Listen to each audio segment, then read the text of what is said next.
रवि, अबे दरवाजा खोल, क्लास के लिए लेट हो जाएगा। ऐसी कैसी गहरी नींद में सोया हुआ, दरवाजा नहीं खोला सर?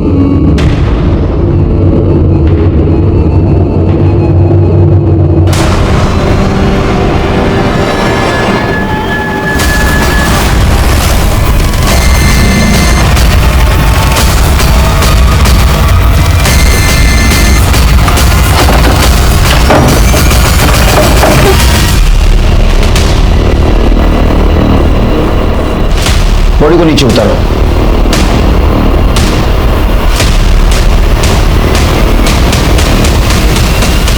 सर, ये कौन मिला? इसको एविडेंस पाउच में डाल दो और देखो कहीं सुसाइड नोट लिख के रखी है क्या। ठीक है।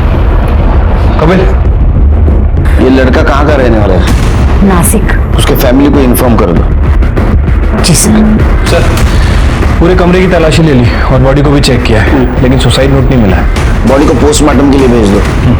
अच्छा, बॉडी किसने देखा था सबसे पहले? सर, मैंने। सर, रवि रूममेट था मेरा। कल रात जब लैपटॉप में मूवी देख रहा था मैं तो। अरे यार, तू फिर से यहाँ पे फिल्म देखने लग गया है। कल एकता मैम मेरा टेस्ट लेने वाली है, तू बाहर जा, मुझे पढ़ाई करनी। यार, हमेशा पढ़ाई करनी है। ठीक है, मेरे नाम का पढ़ लेना तू। जा रहा हूँ मैं। तो आप रात भर हॉल में थे, रूम में नहीं गए? सर, रूम में तब जाता जब वो दरवाजा खोलता। रात को 2:30 बजे जब मूवी खत्म हुई तो मैंने दरवाजा नॉक किया, उसको आवाज भी लगाई, लेकिन उसने दरवाजा नहीं खोला तो मैं बाहर हॉल में सो गया। फिर सुबह क्या हुआ? मैं विंडो से देखने गया कि वो दरवाजा क्यों नहीं खोल रहा है। जब मैंने विंडो से देखा तो वो पंखे से लटका हुआ था। सर, मैंने सरला मैम को इन्फॉर्म किया। तुम रवि के रूममेट हो ना, तो उसके बारे में काफी कुछ जानते हो। क्यों सुसाइड किया होगा उसने? मुझे तो यकीन नहीं हो रहा है कि उसने सुसाइड कर लिया। उसकी लाइफ में कोई प्रॉब्लम नहीं थी, ना ही कोई उसको बुरी आदत थी। सीधा साधा खुश रहने वाला बंदा था सर। मेमोरी है क्या? ओए, ये ले, तू भी थोड़ा रिलैक्स हो गया भाई। नहीं भाई, तुम लोग भी पियो। मुझे रिलैक्स होना होगा तो मैं कोई मोटिवेशनल बुक पढ़ूंगा। अबे किताबी कीड़े, एक दिन तो मस्ती कर ले। मस्ती तो मैं कर रहा हूँ, और मुझे मस्ती करने के लिए ना ये सब दारू की जरूरत नहीं पड़ती, समझा? तुम सबने कुछ और देखा सुना? सर, कल रात को तो हम लोग जल्दी ही सो गए थे। सुबह जैकी 7 बजे चिल्लाने की आवाज सुनी तो उठे और देखा तो। तुम दोनों कहाँ थे? सब हम लोग रात को अपने रूम में ही थे, और सर हम लोग भी जल्दी सो गए थे। सच बोल रहे हो? हो सर। ये बंगला आपका है? जी सर, ये हमारी पुश्तैनी प्रॉपर्टी है। यहाँ मैं और मेरी बेटी एकता रहते हैं। तो अब दोनों ही रहती है बंगले में? आपके पति नहीं रहते आपके साथ?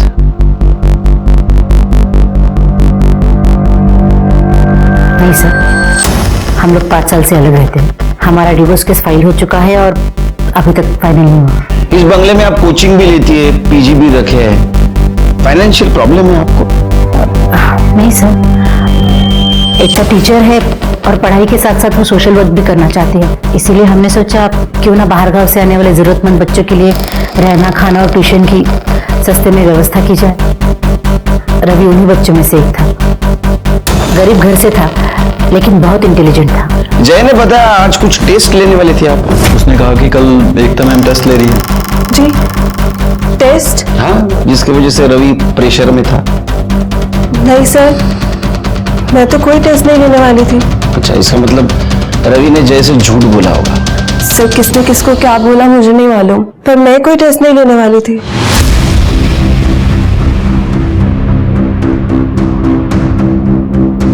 अब इतनी घबरा क्यों रही है? नहीं सर, मैं घबरा नहीं रही हूँ। वो इतना बड़ा हादसा हो गया तो बस थोड़ा डर गई हूँ। जरा, नाम क्या तुम्हारा? गोविंद। क्या करते हो? नौकर हूँ यहाँ पर। रवि ने सुसाइड क्यों किया बता सकते हो? नहीं साहब।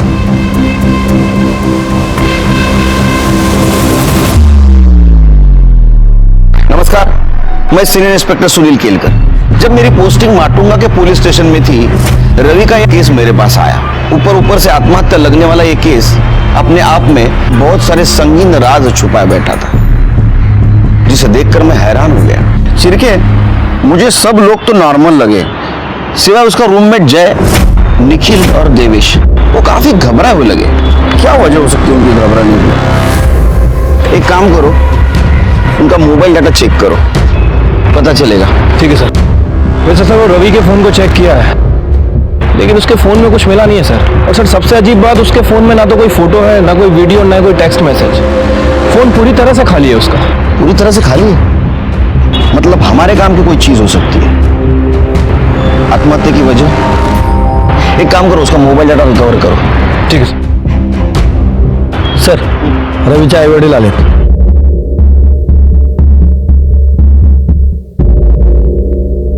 साहब, हम लोगों को यहाँ क्यों बुलाया है? बैठे बैठे। आपके बेटे रवि के बारे में पूछताछ कर रही थी, त्याच्याबद्दल काहीतरी सांगा। रवि के बारे में? रवि के बारे में क्या बोलना है साहब? रवि हमारा इकलौता बेटा है साहब। हम दोनों कुछ पढ़े नहीं, पर उसको पढ़ने का बड़ा शौक है।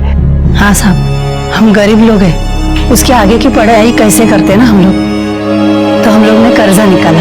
नंतर रवि पुढच्या शिक्षणासाठी मुंबईला गेला और बोलता है उसको डॉक्टर बनना है, और डॉक्टर बनने के बाद पूरे गांव की सेवा करेगा। उसे कोई परेशानी थी? हो साहब, मुझे परेशान तो है। क्या है कि वो पिछले कुछ दिनों से फोन करके ना 15-20 हजार रुपए मांग रहा है। वो सरला मैडम है ना, जहाँ पे वो रहता है, कह रहा है कि उन्होंने कुछ फीस बढ़ा दी है। साहब तुम्हें बकता है हमारा, हमें गरीब लोग हैं, इतने पैसे कहाँ से लाएंगे साहब? पर साहब ये सब क्यों पूछ रहे हो आप?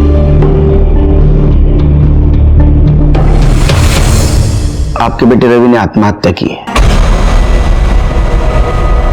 उसकी वजह जाननी है हमें। अरे देवा! रवि! रवि! रवि! रवि! क्या हुआ आपने रवि को? रवि तू नहीं जा सकता हम लोग को छोड़ के। रवि! रवि! साहब मेरा बेटा मरा नहीं है, वो खुद को मार नहीं सकता साहब। ये वो क्लास में जाता था ना मैडम के पास, वहां कुछ गड़बड़ हुआ है, उसके साथ कुछ गलत किया है साहब, उसको मारा गया है साहब। मेरा बेटा मर नहीं सकता साहब, नहीं मर सकता मेरा बेटा। देखिए, आप फीस का टेंशन मत लीजिए, आपका बेटा इंटेलिजेंट है, उसे स्कॉलरशिप जरूर मिल जाएगी। और हम है ही ना, उन जैसे लड़कों के लिए तो हमने इंस्टीट्यूट खोला है अपना। झूठ बोल रही है औरत, ये सबसे मीठी मीठी बातें करती है और सबसे पैसा ऐंठती है, फंसाती है ये कैसी बातें कर रहे हैं आप? क्या बात कर रहा हूं मैं? तूने मारा है मेरे बच्चे को, तूने मारा है। मैं तेरे को नहीं छोड़ूंगा, तूने मारा। क्या कर रहे हो? तू हट, बीच में मत आ, क्यों ले जाएगी? हट, तुम पीछे। तूने मारा मेरे बच्चे को, बोल पैसे के लिए मेरे बच्चे का खून किया ना? देख अभी ना मेरा खून भी तेरे सर पे आएगा, देख।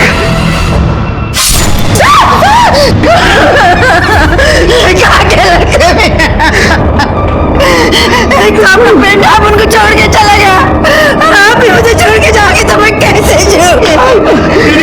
क्या किया आपने? हॉस्पिटल ले उन्हें। क्यों किया आपने? ले जाओ इन्हें हॉस्पिटल। हेलो, नहीं छोड़ूंगा, याद रखना। ये रवि के पेरेंट्स का कहना था कि आपने एक्स्ट्रा फीस मांगी है और उसकी वजह से रवि परेशान था। नहीं सर, एक्स्ट्रा फीस वाली कोई बात ही नहीं थी। आप चाहिए तो बाकी बच्चों से बात कर सकते हैं। हो सकता है रवि ने अपने पेरेंट्स से फीस के नाम से कुछ एक्स्ट्रा पैसे मांगे हो, और इसीलिए शायद उन्हें लगता हो कि उसने फीस की वजह से आत्महत्या की।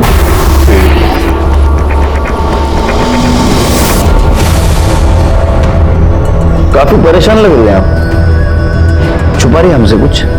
नहीं सर, मैं कुछ नहीं छुपा रही। वो बस जिस तरह से रवि के पापा ने माँ पर हमला किया उससे डर गई हूँ। वो तो रिएक्ट करेंगे, उनका इकलौता बेटा जो था रवि, नेचुरल है। लेकिन एक चीज मुझे नेचुरल और नॉर्मल नहीं लग रही। रवि ने जैसे कहा था टेस्ट है, मुझे पढ़ाई करनी है, इसलिए जब बाहर के रूम में आके बैठा था। आप कह रही टेस्ट नहीं थी, रवि के पेरेंट्स का कहना है आपने एक्स्ट्रा फीस मांगी थी, इसलिए रवि परेशान था। आपका कहना है मैंने एक्स्ट्रा फीस नहीं मांगी थी। सच क्या है? सच बताइए, ये तो अंदर करना पड़ेगा। पाटिल मैडम। सर आप ये कैसी बातें कर रहे हैं? हम कोचिंग के नाम से सोशल सर्विस करते हैं और आप हम ही पर इल्जाम लगा रहे हैं। आप चाहिए तो बाकी बच्चों से पूछ लीजिए। गोविंद, बुलाओ सबको। जी क्या गोविंद? नमस्कार सर। कैसा है? ठीक है। बच्चों को बुला।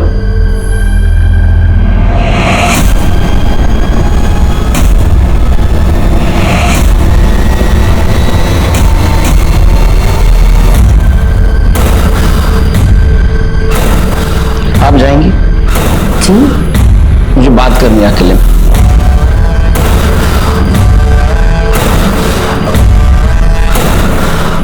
टीचर ने एक्स्ट्रा फीस मांगी थी आपसे? अच्छा, एकता टीचर कैसी है? अच्छी है सर। दिखने में नहीं, पढ़ाई में प्रेशर देती है पढ़ाई के लिए? नहीं सर। फार होशियार मुला आहात तुम्ही। गुड। सिरके, या तो ये लड़के झूठ बोल रहे या तो रवि किसी बात से जरूर परेशान था, इसलिए अपने माँ बाप से पैसे मांग रहा था। सर ये भी तो हो सकता है कि सरला सच बोल रही हो। ये लड़के पैसों के नाम पे अय्याशियां करना चाहते हो और इसीलिए अपने माँ बाप से पैसे मांग रहे हो। नहीं, लेकिन एक बात तो साफ है कि ये रवि करियर ओरिएंटेड लड़का था, लेकिन किसी बात से जरूर परेशान था, कुछ उसके दिमाग में चल रहा था।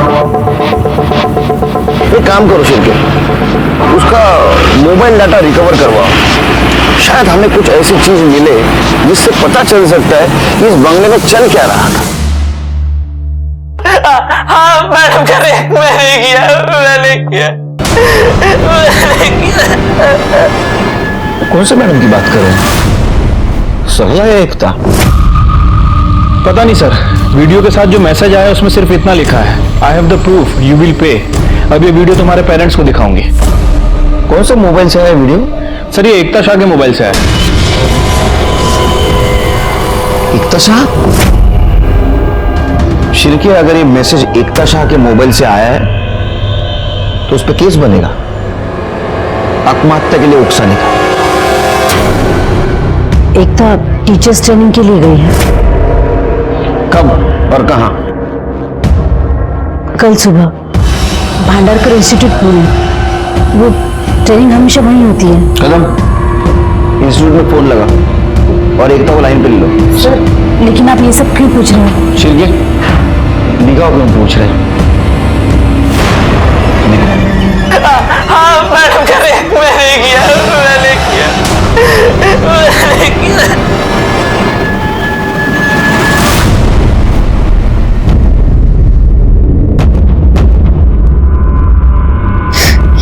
क्या एकता ने? अच्छा, तो ये वीडियो भी एकता ने बनाया, तो ये तो पता चला होगा आपको कि रवि किस मैडम के बारे में बात कर रहा है।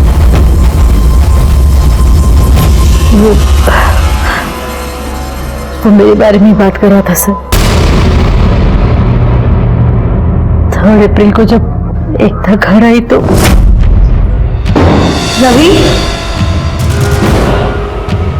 तुम माँ के रूम में क्या कर रहे थे? रवि, रवि, माँ, माँ, क्या हुआ माँ? बोलो माँ, क्या हुआ? माँ क्या हुआ? बोलो। रवि ने मेरा रेप किया है। रवि ने आपके साथ रेप किया था, पुलिस कंप्लेंट क्यों नहीं की आपने? क्या करते सर बता के? बदनामी तो हम दोनों की और हमारे इंस्टीट्यूट की होती ना सर। मुझे लगा था ये सब कुछ वही खत्म हो जाएगा। मुझे नहीं पता था कि एकता उसके कमरे में कब गई और कब कन्फेशन वीडियो किया। तूने मैडम का रेप किया है ना? मैडम करेक्ट, मैंने किया। सर मैंने भांडारकर इंस्टीट्यूट में कॉल किया था, तो उन्होंने कहा कि एकता ने वहाँ पे ट्रेनिंग के लिए रजिस्टर भी करवाया था, लेकिन वो वहाँ पे पहुंची ही नहीं। सर मैंने एकता को कॉल भी किया, लेकिन उसका फोन स्विच ऑफ आ रहा है। पहुंची नहीं मतलब? कहाँ गई हो? शिरके, घर की तलाशी लो। एकता है क्या देखो, या किधर फरार है? सर मेरी बेटी घर से गायब है और मुझ पे ही शक कर रहे हो। मैंने कहा ना वो घर पे नहीं। आप रिलैक्स रिलैक्स। कदम, तुम बाजू वाला रूम देखो। कड़े, बाथरूम चेक करो। सर क्या हुआ?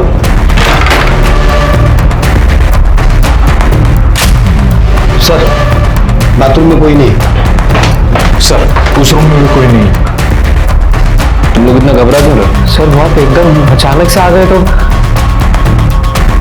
एकता कहाँ है? सर हमें कैसे पता होगा? नहीं पता हमें। चलो।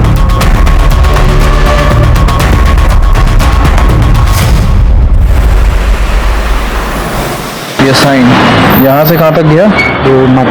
यहाँ तक, और फिर बंद कहाँ हुआ? सर एकता के कॉल रिकॉर्ड देखें सर। उसके कॉल रिकॉर्ड्स के हिसाब से उसका फोन माटुंगा से साइन बस स्टैंड की तरफ ट्रेवल कर रहा था सुबह 7 बजे, और सर सुबह 9 बजे उसका फोन वहीं पे बंद हो गया और उसके बाद उसका फोन ऑन नहीं हुआ सर। अच्छा, ये फाइल सर। एक काम करो शिरके, इसके कॉल रिकॉर्ड्स निकलवाओ। ठीक है सर। वैसे सर उन तीनों लड़कों के भी कॉल रिकॉर्ड्स आ गए हैं और इस बारे में मैंने उनके पड़ोसियों से भी पूछताछ की है। वो तुकाराम भी सच कह रहा था सर। इन तीनों लड़कों ने अपने माँ बाप से 15 से 20 हजार रुपए मांगे थे फीस के लिए। और सर इन तीनों लड़कों के फोन रिकॉर्ड्स में एक नंबर कॉमन है, ये। इस नंबर से इन्हें फोन भी आते थे और मैसेज भी आते थे। जब इस नंबर के बारे में इंक्वायरी की तो पता चला किसी प्रकाश पाटिल का नंबर है, लेकिन सर एड्रेस जो दिया था वो पूरी तरह से फेक है। और सर जिस दिन रवि ने सुसाइड किया, इसी नंबर से उसे फोन भी आया था और मैसेज भी आया था। रवि ने मरने से पहले अपने बाप तुकाराम से बात की, तुकाराम के बाद रवि के फोन पर मैसेज आया और उसके बाद रवि ने सुसाइड किया। और तब से लेके अभी तक ये नंबर अभी तक एक्टिव नहीं हुआ सर। इसका मतलब ये तीनों लड़के हमसे झूठ बोल रहे थे। शिरके, तीनों को उठा के ले गया।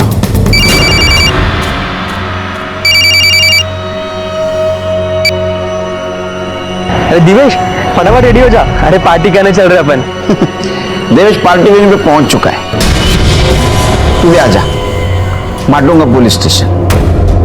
है ना, 30 मिनट से ऊपर टाइम में लेना, तो पार्टी रास्ते पे होगी, समझा?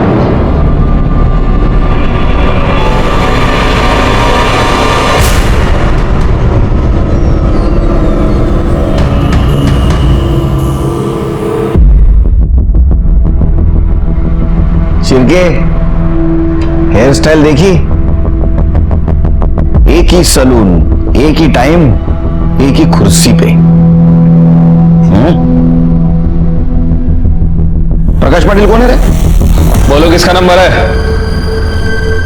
सर वो स्टडी ऐप वाले का नंबर है। स्टडी ऐप के लिए हमने ऑनलाइन सर्च किया था, तभी उसको हमारा नंबर मिल गया। उसके बाद सर हमने उसको 1000 बार मना किया कि हमको कुछ नहीं सीखना है, पर फिर भी कॉल करता रहता और मैसेज करता रहता। स्टडी? हाँ सर। पार्टी किस बात की कर रहे थे? किसी बात की नहीं सर, वो आज पापा ने अकाउंट में पैसे ट्रांसफर किए थे। आज वीकेंड भी है तो हमने सोचा कि आज पार्टी करते हैं। हाँ सर। पापा ने? हाँ। जाओ पार्टी करो। जाए? हाँ जाओ।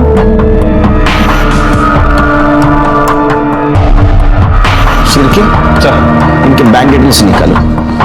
झूठ बोल रहे हैं हमसे, छुपा रहे कुछ तो भी।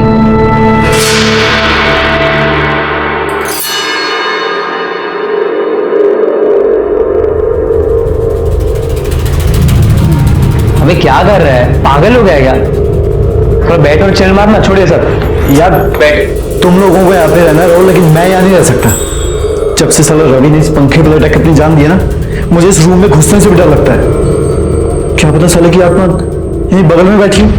नहीं, मैं यहाँ नहीं रह सकता। और ऊपर से तुम लोगों ने पुलिस से भी झूठ बोल दिया। यार मुझे इन सब लफड़ों में नहीं पड़ना यार, मैं जा रहा हूँ। अरे सुन यार, पहले बैठ बैठ भाई, तू बैठ। सुन, तेरे भाई ने ना सब इंतजाम कर लिया, समझा?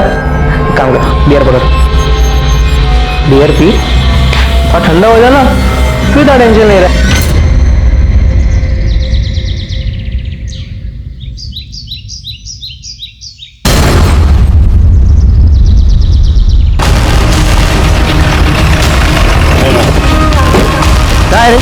इधर ऐसे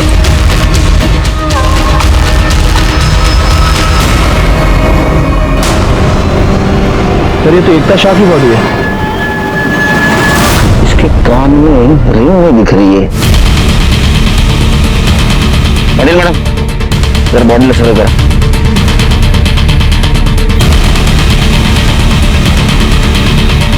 सिर पे गहरी चोट है, सिर की खून भी जमा हुआ लग रहा है। बॉडी पोस्टमार्टम को भेज दो और पूछताछ करो किसी ने यहाँ बॉडी को फेंकते हुए देखा है। और एक काम करो, इसके घर से यहाँ तक का सीसीटीवी फुटेज चेक करो, देखो कुछ क्लू मिलता है क्या। वैसे सिर के ये सायंस से यहाँ क्या कर रही थी?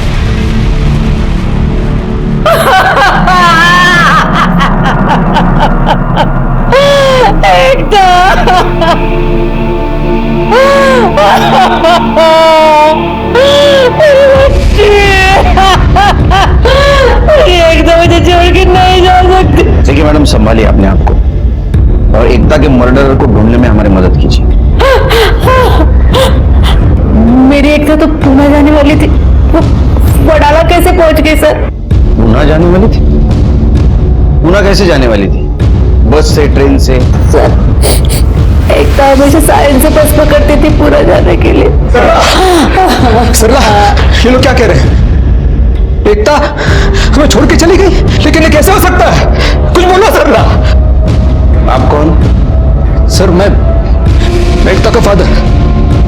सर एकता के कातिल को ढूंढ निकालिए सर, वो मेरा सब कुछ थी सर, उसके अलावा मेरा कोई नहीं। सरला के साथ तो सब खत्म हो चुका है। कब का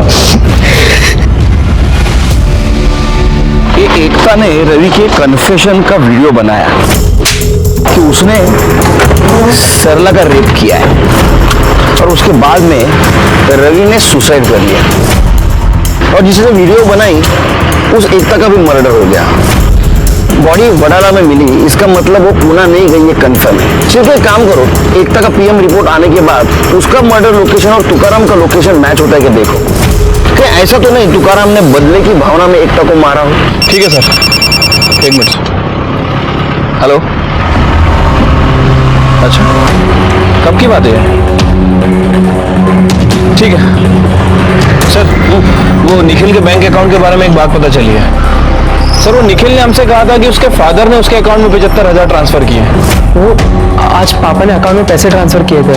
लेकिन सर वो ट्रांजेक्शन उसके फादर ने नहीं बल्कि एकता के फादर शाह ने किया था।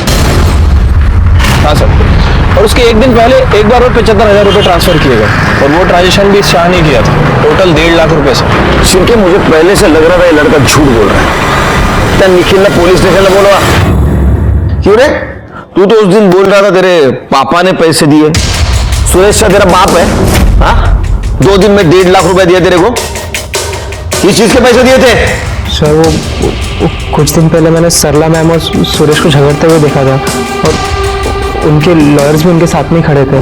मुझे हर महीने एलिमनी के 50,000 रुपए चाहिए, वरना सबके सामने ये जो सती सावित्री समाज सेविका बनी फिरती है ना, वो सारी नौटंकी 2 मिनट में खत्म कर दूंगा। लालच में तुम्हारा दिमाग खराब हो गया है, इसलिए कुछ भी बकवास किए जा रहे हो। अरे मुझे तो अपने आप पे शर्म आती है कि मैंने तुम्हारे जैसे आदमी के साथ शादी की। ये डायलॉग बाजी किसी और के सामने, मुझे मालूम है तो कितनी शरीफ है। बस एक सबूत चाहिए, नहीं कोर्ट में नंगा किया ना तो मैं भी सुरेश शाह नहीं। शाबाश बेटे, तूने मेरा काम आसान कर दिया। आपका काम तो सिर्फ तभी आसान होगा जब आप मुझे इस वीडियो के 2 लाख रुपए दोगे, वरना भूल जाओ। 2 लाख? मैं कहां से लाऊं 2 लाख? 50,000 दे सकता हूं। अगर मुझे इसके 50,000 लेने होते ना तो मैं आपको वीडियो दिखाता ही नहीं। आप फोकट में टाइम वेस्ट कर दिया मेरा। Relax, take it easy. आपस में समझ लेते हैं ना। देखो 2 लाख नहीं, 1.5 लाख दूंगा। फिर सुरेश ने 2 दिन में मेरे अकाउंट में 1.5 लाख रुपए ट्रांसफर कर दिए और मैंने उसे वो वीडियो मेल कर दिया। क्या था वीडियो में?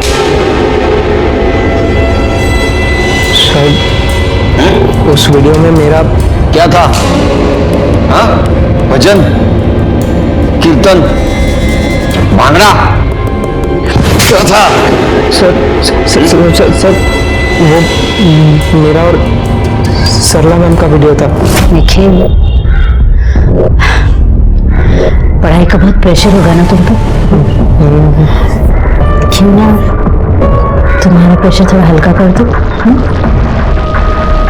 आओ ना निखिल।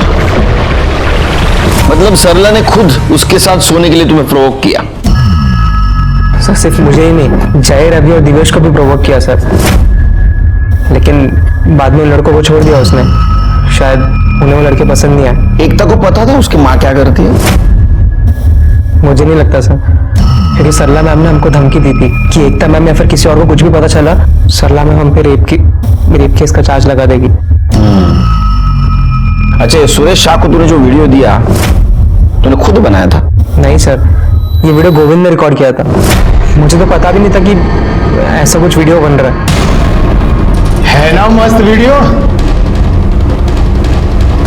हाँ, इतनी आसानी से। अब कितनी मेहनत किए हैं हम, मेहनत का फल तो मिलना चाहिए कि नहीं? ज्यादा नहीं, सिर्फ 15,000, वो भी 2 दिन, कोई जल्दी नहीं है। और अगर तुम नहीं देना चाहो ना तो कोई बात नहीं, ये वीडियो मैं तुम्हारे माता पिता को दे देता हूँ, देखते हैं वहां पर से कितना पैसा मिलेगा। है। सर गोविंद सिर्फ मुझे ही नहीं, हम सब लड़कों को ब्लैकमेल करता था। और जो आप प्रकाश पटेल का नंबर पूछ रहे थे ना सर, प्रकाश पाटिल कौन है रे? स्टडी ऐप वाले का नंबर है, किसी ऐप बेचने वाले का नहीं था, इसी गोविंद का था। वो इसी नंबर से हमें ब्लैकमेल करता था सर, फोन करके और मैसेज करके। सर गोविंद का कहना है कि वो ये सब कुछ सरला मैम के कहने पे करता है, और जितने भी पैसे उसे आएंगे वो सब पैसे सरला मैम के पास जाएंगे। तुम में से किसी ने गोविंद को पैसे दिए थे? हाँ सर, हम सब लोग फैमिली वालों से एक्स्ट्रा ट्यूशन फीस के नाम पे पैसे मंगाते थे। मतलब रवि को पैसे नहीं मिले और पैसों की वजह से उसने आत्महत्या कर ली। हो सकता है सर, क्योंकि उसके पापा बहुत गरीब है। आई डोंट थिंक कि 15,000 देना उनके लिए पॉसिबल है। अच्छा, ये वीडियो के बाद तुम और बाकी लड़के सरला के पास फिर से गए थे?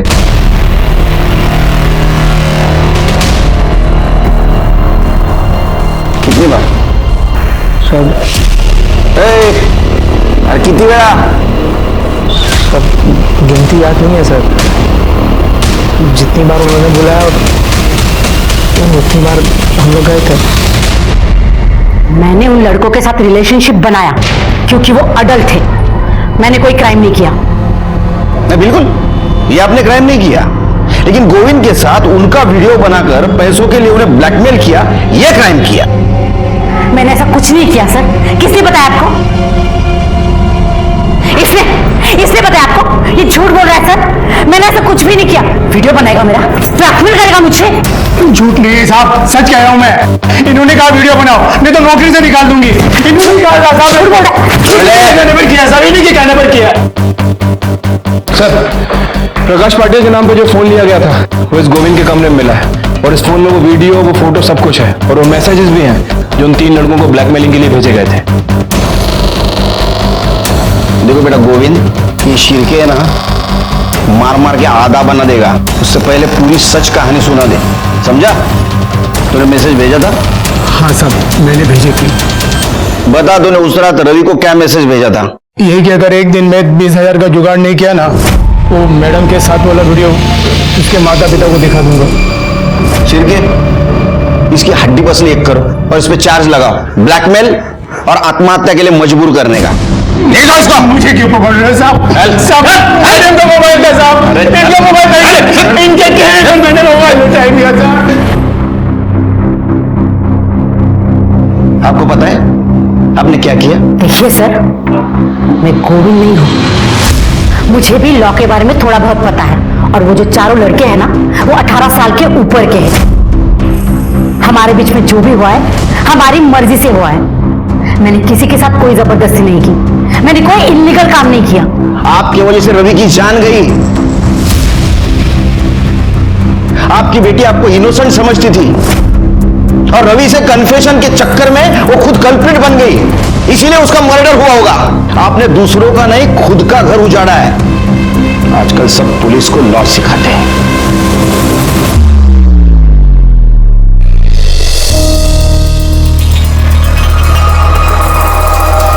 सर, एकता की पोस्टमार्टम रिपोर्ट। सर, रिपोर्ट के हिसाब से एकता की मौत 8 तारीख को सुबह 10 बजे से 11 बजे के बीच में हुई है। इसके सर पर किसी भारी चीज से हमला किया गया था सर। मतलब जिस दिन ये पुणे जाने वाली थी? Right sir. वैसे सर, एकता की एक कान की इयरिंग गायब है। हो सकता है कि जिसने इसके ऊपर हमला किया उस वक्त वो कहीं गिर गई हो। रिपोर्ट में यह भी मेंशन है कि एकता 3 महीने प्रेग्नेंट थी। क्या सरला को ये बात पता थी एकता प्रेग्नेंट है? पता नहीं सर, हो भी सकती है और नहीं भी। वैसे सर मैंने एकता के कॉल रिकॉर्ड चेक किए हैं और इसके कॉल रिकॉर्ड्स में एक ऐसा नंबर मिला है जिससे एकता अक्सर बात करती थी, दिन में भी रात में भी। और जब उस नंबर के बारे में डिटेल्स निकाली हैं तो पता चला है कि वो नंबर किसी दीपक पंडित के नाम रजिस्टर्ड है। मैं और एकता एक ही कोचिंग सेंटर में पढ़ाते थे और वही हमें एक दूसरे से प्यार हो गया। फिर मेरी नौकरी एक कॉलेज में लग गई तो मैंने कोचिंग सेंटर छोड़ दिया, लेकिन फिर हम बाहर मिला करते थे। आपको पता था वो प्रेग्नेंट थी? हाँ सर, एकता ने मुझे इसके बारे में थोड़े दिन पहले ही बताया था। हम इसके बारे में मिलके बात करना चाहते थे। 8 तारीख को उसे सायन से बस पकड़ के पुणे जाना था और मैं सायन में ही रहता हूँ, तो हमने सोचा कि मिलके बात कर लेते हैं। 8 तारीख को सुबह हम मिले भी थे। दीपक 3 महीने हो गए, अब तो पेट भी दुखने लगेगा। तुम बताओ मैं कब तक रिलैक्स रिलैक्स एकता, तुम इतनी टेंशन क्यों ले रही हो? मैं 1-2 दिन में ही हमारी शादी की बात तुम्हारी माँ से करता हूँ। जैसे वो हाँ बोल देंगे ना, हम उसी दिन शादी कर लेंगे। ओके? अच्छा चलो मैं चलती हूँ, वरना लेट हो जाऊंगी और पुणे पहुंचते ही तुम्हें कॉल करती हूँ। फोन भी गया, जल्दी जल्दी में चार्ज करना ही भूल गई। अच्छा कोई बात नहीं, तुम जाके चार्ज कर लेना। उसके बाद मैं उसे बस स्टैंड छोड़ के चला गया। वहां से कहाँ गए? वहां से मैं सीधा कॉलेज चला गया था सर, और वहां जाके मैंने उसे बहुत बार फोन ट्राई किया मगर उसका फोन स्विच ऑफ आ रहा था। मुझे लगा शायद चार्ज करना भूल गई होगी, फिर सोचा एक बार मुंबई वापस आ जाएगी तो बात कर लेंगे, मगर वो तो वापस आई नहीं सर। बस अगले दिन उसके मर्डर की खबर मैंने न्यूज़पेपर में देखी। तो तू एकता के घर पे भी नहीं गया, हमारे पास भी नहीं आया, यही प्यार था तेरा? रवि, जो कि लालच और हवस का शिकार हुआ था, जिन पर उसने भरोसा किया उन्होंने उसे धोखा दिया। ये रवि का तो केस सॉल्व हो गया, लेकिन एकता के केस में हमारे पास जो सस्पेक्ट था उसके खिलाफ हमारे पास ठोस एविडेंस नहीं था। दीपक के अलावा एकता की जिंदगी में बाहर का कोई इंसान नहीं था जिसके पास उसके मर्डर का मोटिव हो। इसलिए हमने सरला और सुरेश को खंगालने का डिसीजन लिया। आप क्यों मेरे पीछे हाथ धोकर पड़े? भला मैं क्यों मारूंगी अपनी बेटी को? क्योंकि आपने झूठ बोला, आपके साथ रेप हुआ है, बल्कि आपने रवि और उसके दोस्तों को यूज किया। हाँ करती थी तो एकता को इसके बारे में कुछ भी पता नहीं था। उल्टा वो मेरे लिए अपने बाप से लड़ गई थी। मतलब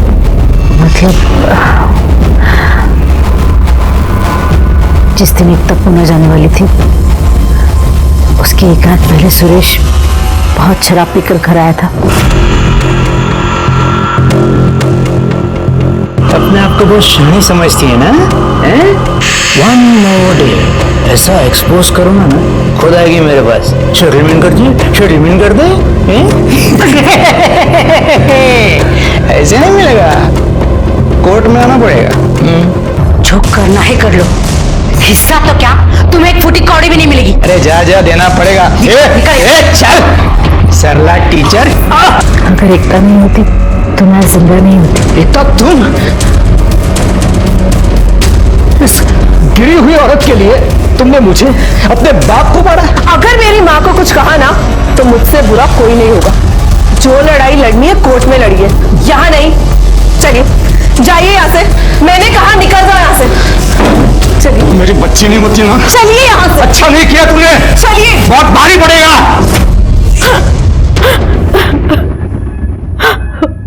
सर, सुरेश ने मारा है मेरी बेटी को। उसने जरूर उस दिन का बदला लिया है। सर, सायन बस स्टैंड के सीसीटीवी फुटेज में सुरेश एकता को बस से उतारकर गाड़ी में बिठाते हुए दिखा। एकता मेरी बच्ची थी सर, मैं उसे कैसे मार सकता हूँ? तू ही बताएगा कैसे मारा। मेरा विश्वास कीजिए सर, मैंने एकता को नहीं मारा। नहीं मारा तो बस स्टैंड किस लिए गया था उसको लेके? सर मैं सायन बस स्टैंड गया था, मैं मानता हूँ, लेकिन मैंने एकता को मारा नहीं सर। मुझे एकता पर बहुत गुस्सा आया था। सरला जैसी औरत के लिए उसने मुझ पर, अपने बाप पर हाथ उठाया था। मुझे उसे सरला की सच्चाई बतानी थी सर, इसलिए घर पहुंचकर मैंने उसे वो वीडियो सेंड किया। लेकिन सुबह तक कोई डिलीवरी रिपोर्ट ही नहीं सर। मैंने उसे फोन किया लेकिन उसने मेरा नंबर ब्लॉक कर दिया था।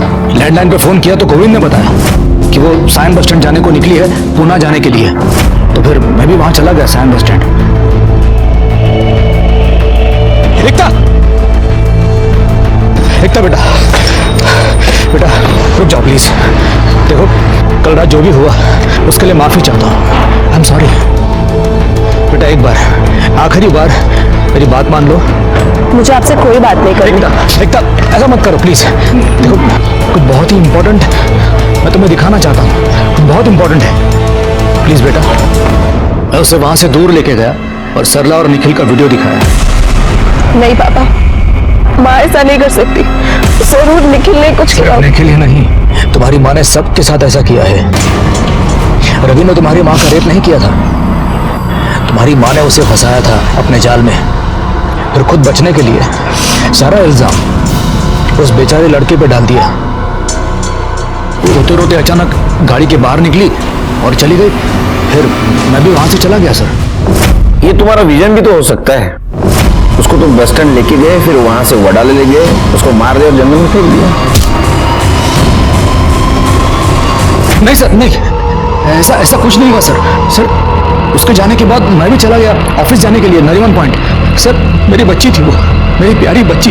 मैं कैसे मार सकता हूँ उसे? मेरा विश्वास कीजिए सर। छिड़के सर, इसको अंदर लेके जाओ।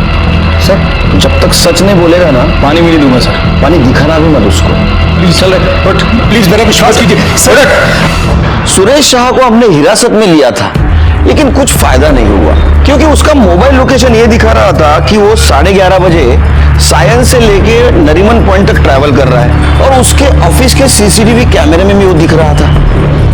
और पीएम रिपोर्ट के हिसाब से एकता का मर्डर मॉर्निंग 10 से 11 के बीच में हुआ था।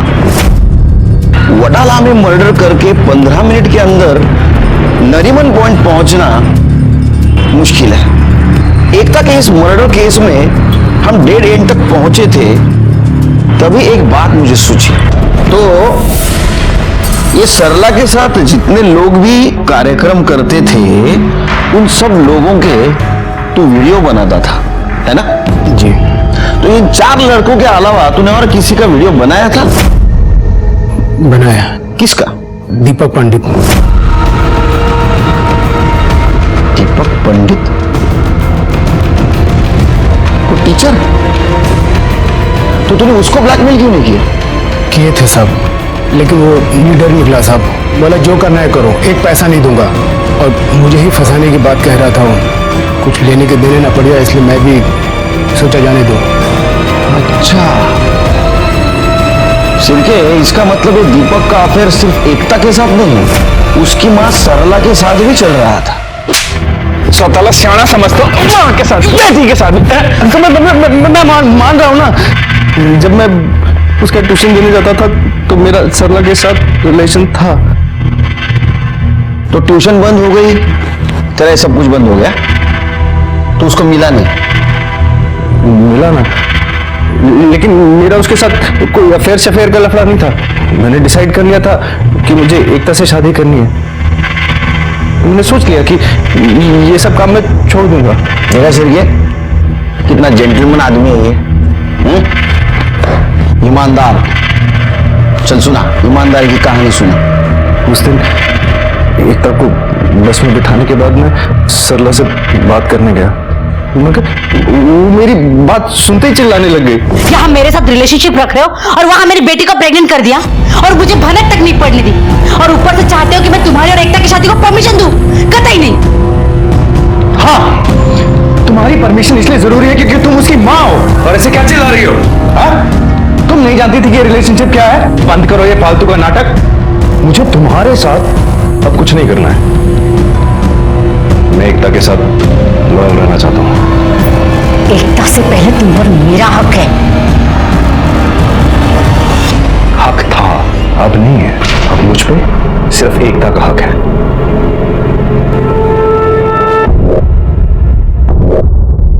अच्छा, फिर एक आखिरी बार, फिर तुम्हें जहां जाना है वहां तुम चले जाओ। मैं जानता था कि सरला मुझे इतनी आसानी से नहीं छोड़ेगी। माँ, माँ,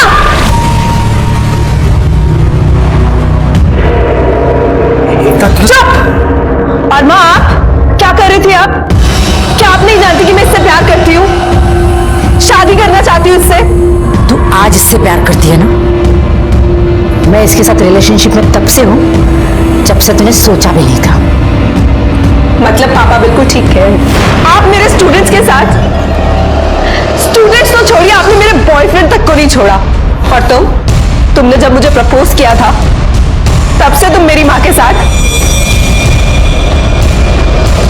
एकता प्लीज एक बार मेरी बात सुन लो। एकता, चले जाओ यहाँ से और आइंदा मुझे अपनी शक्ल मत दिखाना। मैंने आज से पहले एकता को कभी इतने गुस्से में नहीं देखा था। मैंने उसका बहुत दिल दुखाया सर। मैं जानता था कि वो मुझे कभी माफ नहीं करेगी। फिर मैंने सोचा शायद टाइम के साथ साथ सब ठीक हो जाएगा, मगर मुझे वो मौका ही नहीं मिला। क्या प्रूफ है तू वहां से निकला था? हाँ, अरे ऐसा भी तो हो सकता है कि तेरे को एकता ने देख लिया उसके माँ के साथ, तुझे लगा अपनी बदनामी हो जाएगी, तूने एकता को मार दी। सर मेरे पास कोई प्रूफ नहीं है, लेकिन मैं एकता को मार नहीं सकता सर। मैं उससे बहुत प्यार के पंछी, बहुत होगी तेरी कहानी। पिछली बार भी यही सुनाया था, सब झूठ है। सच कहानी क्या है ना, लिख के रख, और तेरे को सुना नहीं हो मुझे बुला, तब तक यहीं बैठने का। कळले इथेच बसून ठेवायला। हो सर।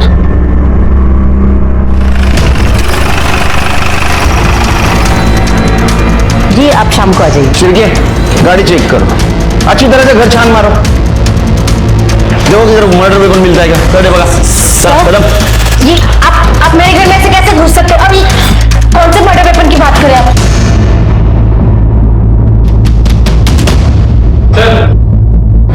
ये देखिए, ये एकता का एयरिंग लग रहा है और गाड़ी की बैक साइड पे ब्लड स्पॉट्स भी हैं। इनकी गाड़ी में मिला? हाँ सर। इनको अपने गाड़ी में लो। चलो हटे मैडम। सर मैंने कुछ नहीं किया सर। चलो मैंने कुछ किया? अरे उस दिन दीपक के जाने के बाद मेरा और एकता का बहुत झगड़ा हुआ। आपने कभी सोचा है कि आपने कितने लड़कों की जिंदगी बर्बाद की है? रवि ने आपकी वजह से सुसाइड कर लिया और आज आपने अपनी बेटे का घर बसने से पहले उजाड़ दिया। चाहती क्या है वो बोल। मैं आपको आपके किए की सजा दिलाना चाहती हूँ। मैं अभी पुलिस के पास जाऊंगी और उन्हें सब सच बता दूंगी। एकता नहीं, मुझे कुछ नहीं सुनना। अपने हाथों से अपनी बेटी को मारा है। डर और गुस्से का इस्तेमाल गलत जगह करने का नतीजा बहुत भयानक हो सकता है। जैसे वो रवि और एकता को मौत से पहले आने वाले गुनाह की दस्तक जरूर मिली थी, लेकिन उसने उसे अनसुना कर दिया था। सरला का रवि के साथ संबंध रखना और उनकी वीडियो को लेकर गोविंद का ब्लैकमेल करना, ये दोनों रवि के लिए दस्तक थी। सरला का एकता को हमारे यहाँ आने से रोकना, ये एकता के लिए दस्तक थी, लेकिन दोनों ने उसे अनसुना कर दिया। अगर वो उसे पहचान पाते तो शायद वो जिंदा रहते। लेकिन ये कहना बहुत आसान है कि अगर ऐसा होता तो वैसा होता तो, लेकिन सच मानिए तो जिंदगी और मौत के बीच में सिर्फ एक दस्तक का फासला है। उसे पहचानना बहुत जरूरी है। देखते हैं हमारे आज के एपिसोड की दूसरी खबर। टिकट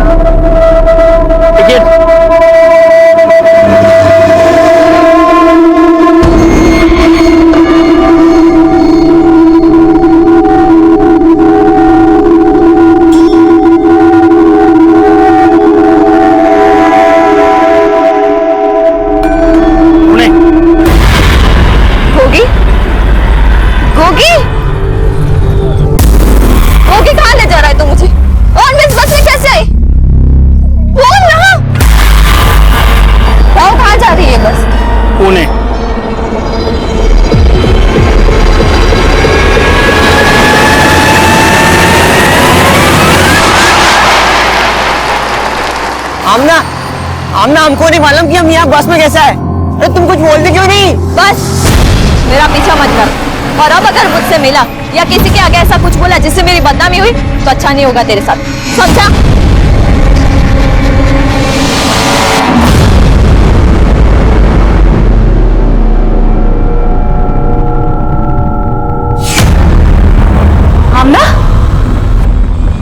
दिन से तेरा फोन बंद है, कुठे होतीस तू?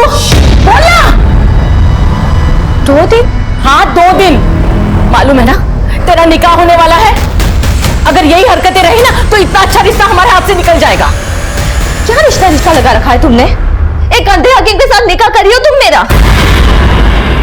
साला बुड्ढा उसके घर काम करने क्या गई कि उसने तुमको पैसों का लालच दे दिया। मेरा निकाह नहीं सौदा कर रही हो तुम मेरा। क्या बकवास कर रही है तू? और ये बुड्ढा बुड्ढा क्या है? वो तेरे होने वाले शौहर है। और 2 दिन कहां थी तू? बोलना।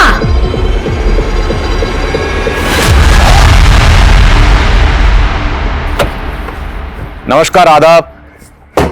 मैं inspector Adil Khan, crime petrol Dastak में आपका स्वागत करता हूं।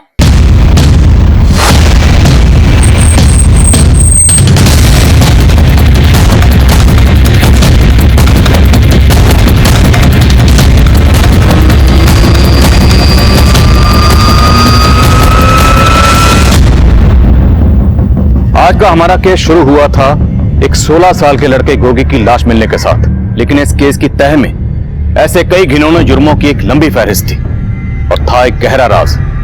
उन 2 दिनों का राज जो आमना और गोगी के उस सफर से जुड़ा था जो नासिक से पुणे जा रही बस में खत्म हुआ था। लेकिन तब हमें बिल्कुल अंदाजा नहीं था कि राज इस केस का पैमाना इतना बड़ा कर देगा। सर, इसकी बॉडी पे कहीं भी एक्सटर्नल इंजरीज के मार्क नहीं है। लड़के की उम्र भी ज्यादा नहीं है सर।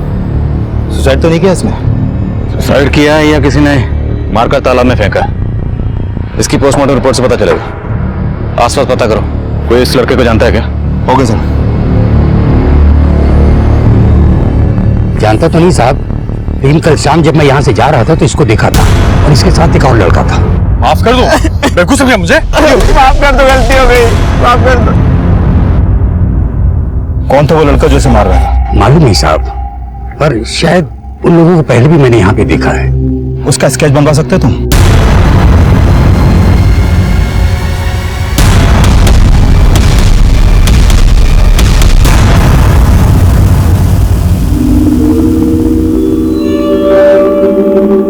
मैं आंख का अंधा हूं, लेकिन दूर का दिखता है। तुझे दवा की नहीं, मेरी दुआ की जरूरत है। कैसी दुआ?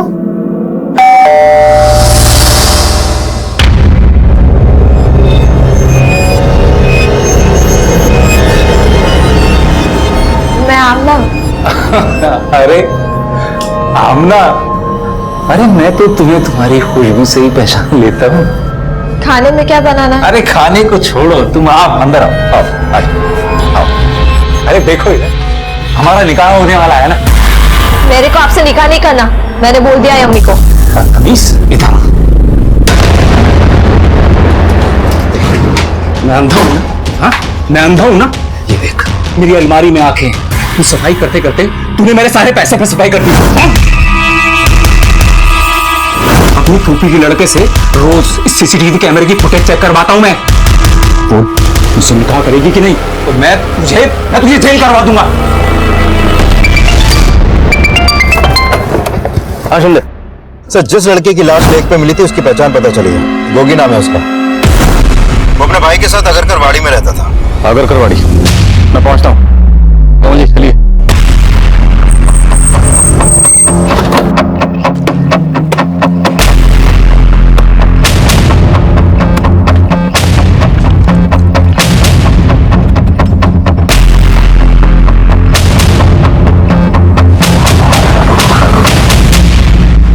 ये गोली का बड़ा भाई कहाँ है अभी? पता नहीं साहब, कल से उनका दरवाजा बंद है। इसका नंबर है आपके पास? हाँ। आप जिस नंबर को डायल कर रहे हैं वो इस समय स्विच्ड ऑफ है। उसके भाई का नंबर तो बंद आ रहा है। इसको जानती हैं आप? सब यही तो सुनील है। क्या? हाँ साहब, ये गोगी का बड़ा भाई सुनील है।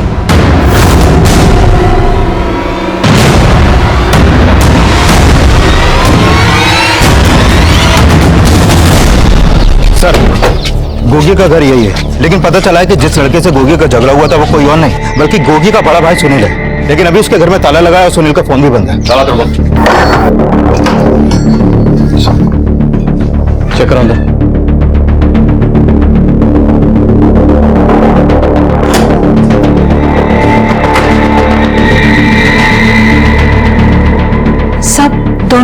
बिहार से थे। सुनील 2 साल पहले नौकरी करने के लिए यहाँ आया था।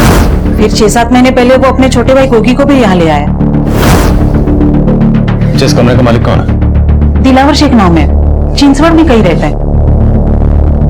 घर में तो कुछ भी सस्पिशियस नहीं मिला, लेकिन सुनील को गोगी के साथ उस पॉइंट पे देखा गया था और उन दोनों का झगड़ा भी उस आदमी ने विटनेस किया था। सर कहीं ऐसा तो नहीं कि गोगी के मर्डर में सुनील का ही हाथ है और इसलिए अपना फोन बंद करके वो गायब हो गया? अगर बड़े भाई ने छोटे भाई का कत्ल किया है तो जाहिर सी बात है वजह भी बड़ी रही होगी। इन दोनों भाइयों के बारे में पता करो और इसके मकान मालिक दिलावर से उनका नेटिव एड्रेस निकलो। हो सकता है सुनील बिहार चला गया।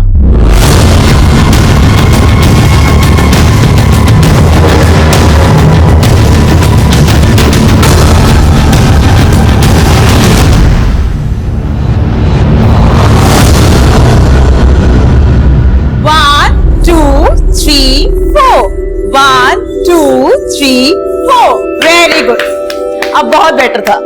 मीरा ताई, वो टीवी पे जो डांस शो आता है ना, उसमें हिप हॉप सबसे ज्यादा पॉपुलर होता है। मुझे वो टीवी शो वाले डांस कंपटीशन में पार्टिसिपेट करना है। आप हिप हॉप जानती हो क्या? शालिनी जी, तुम भरतनाट्यम से इतना बोर हो गई हो? हिप हॉप करते करते तुम हमारे भरतनाट्यम का मजाक उड़ा रही हो। मीरा ताई, शालिनी के बात का बुरा मत मानो। शी इज न्यू ना। बुरा तो मैंने अपने पति का भी नहीं माना था। वो तो मेरे भरतनाट्यम से नहीं, मुझसे भी नफरत करता था।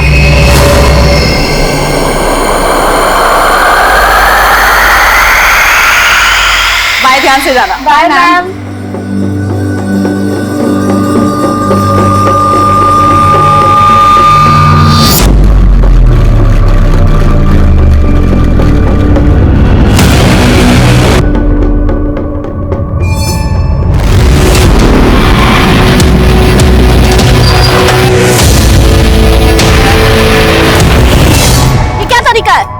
तरीका तो बहुत अपनाया, लेकिन क्या है ना शालिनी जी, क्या भाई नहीं करती? तू यहाँ से निकल जा, यही तेरे लिए अच्छा होगा। तू इतना भाव क्यों खाती है? हाँ? अरे प्यार करता हूँ तेरे से। आगे से मेरा रास्ता रोका ना तो अच्छा नहीं होगा, समझा? अपन निक।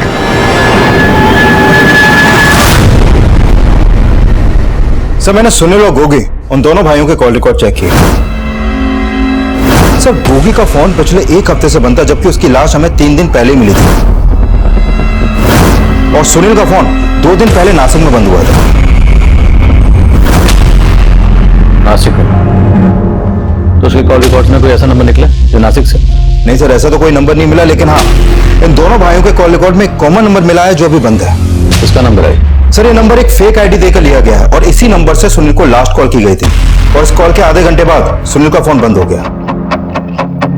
दोनों भाई एक फेक आईडी से खरीदे गए नंबर के टच में थे। छोटा भाई मारा गया और बड़ा भाई गायब है। क्या ताल्लुक हो सकता है इसका?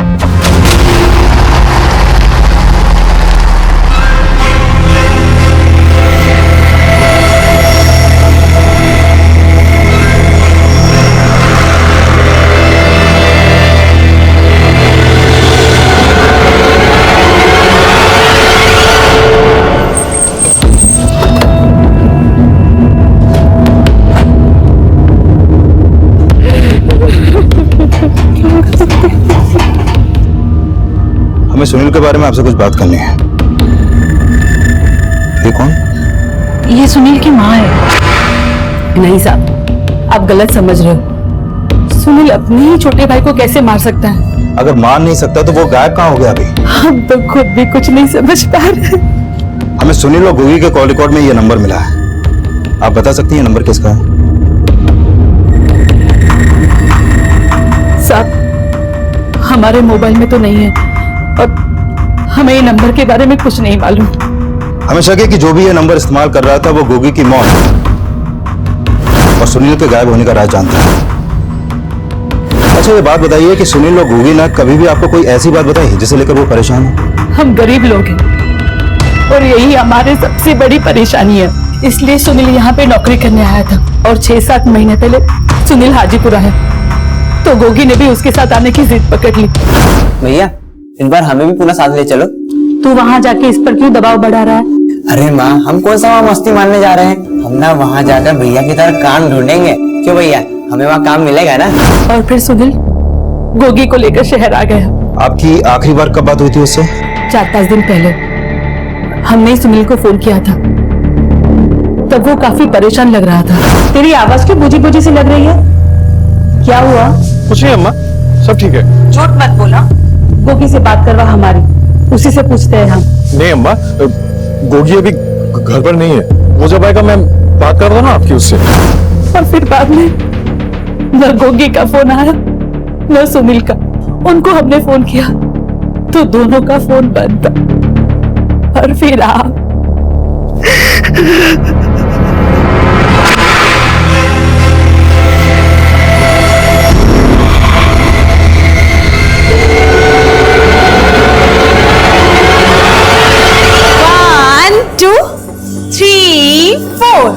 बस आज के लिए इतना ही काफी है।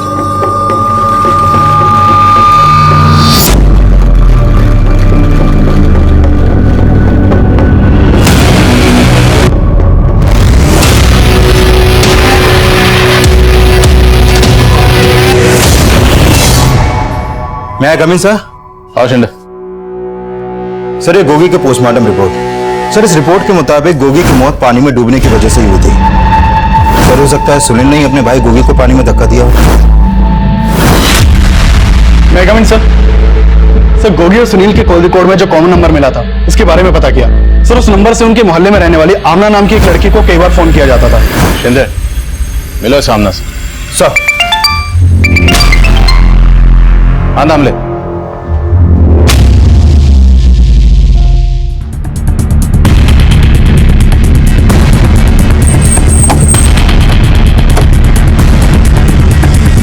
पीछे हटिए, सब पीछे हटिए, पीछे पीछे पीछे पीछे।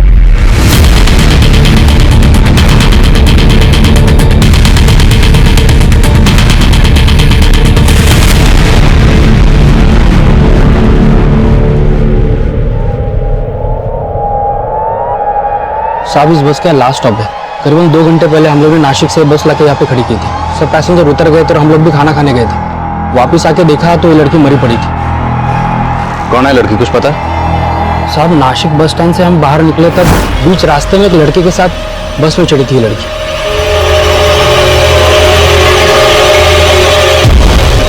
इसको देखने के बाद ऐसा लग रहा था जैसे बीमार हो, पूरे रास्ते सूखी हुई आ रही थी। और इसके साथ जो लड़का था वो कहाँ? मालूम नहीं कौन था। हमने तो ये भी नहीं सोचा कि वो इस लड़के को ऐसे अकेला छोड़ के चला जाएगा। साहब, मुझे लगता है पूना नहीं आया होगा, वो बीच रास्ते में उतरा होगा।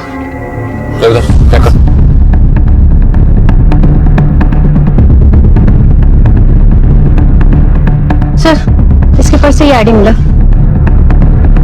शालिनी आप्टे।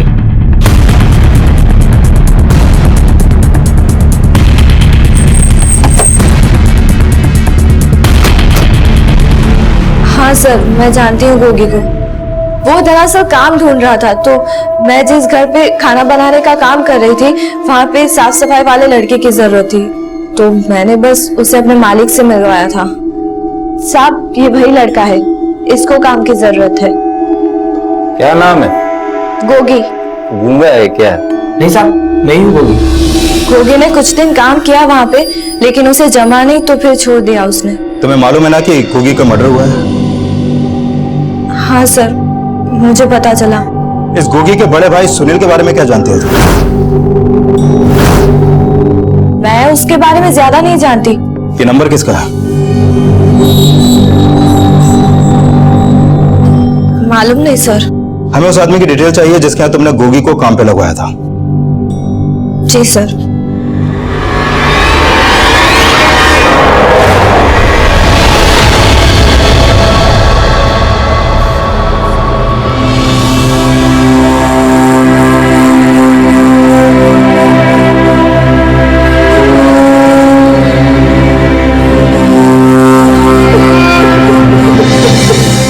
देखिए, शालिनी की बॉडी हमें पुणे बस स्टैंड पर एक बस में मिली और शालिनी उस बस में नासिक से पुणे आई थी। नासिक से? आपको नहीं मालूम? नहीं साहब, 3 दिनों से हम लोग औरंगाबाद में थे। रिश्तेदार के यहाँ शादी थी। शालिनी नहीं आई क्योंकि उसके एग्जाम्स थे। वो यहीं रुक गई थी। देखिए, हमें पता चला है कि शालिनी नासिक से पुणे जिस बस में आई थी उसी बस में उसके साथ एक लड़का भी चढ़ा था। हो सकता है वो लड़का शालिनी का बॉयफ्रेंड हो, आपकी बेटी का किसी से कोई अफेयर। कैसी बातें कर रहे हैं साहब, उसका कोई बॉयफ्रेंड कोई अफेयर नहीं था। हमें पूछे बगैर शहर के बाहर चली जाए ऐसी लड़की नहीं थी वो। तुमने ये क्यों बोला? गोगी सलीम मियाँ के यहाँ काम करता था। अब बेकार में पुलिस वाले सलीम मियाँ को परेशान करेंगे। मैं तो चाहती ही हूँ कि वो मुसीबत में फंसे। आमना,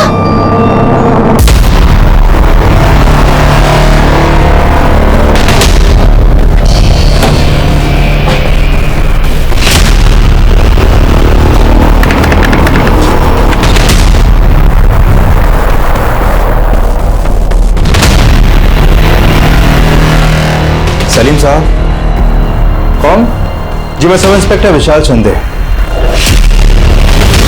जी हाँ, गोगी ने कुछ वक्त मेरे यहाँ काम किया था, लेकिन आप ये सब मुझसे क्यों पूछ रहे हैं? गोगी की लाश मिली हमें। लाश?